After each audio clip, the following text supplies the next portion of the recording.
नहीं चाहिए।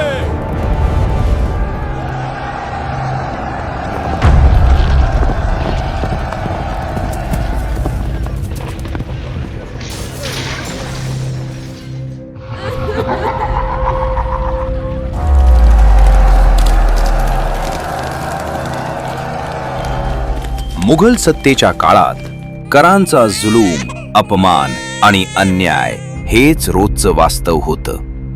मंदिरे उद्ध्वस्त झाली, आवाज दाबले गेले आणि स्वाभिमानाला बेड्या ठोकल्या गेल्या. पण मग सह्याद्रीच्या कड्या कपाऱ्यांतून घुमली एक प्रचंड गर्जना, मराठा साम्राज्याची. आणि त्या गर्जनेचं नाव होतं छत्रपती शिवाजी महाराज. स्वराज्याचा संकल्प, धैर्याची ज्वाला आणि अन्यायाविरुद्ध उभा ठाकलेला एक अजेय सिंह.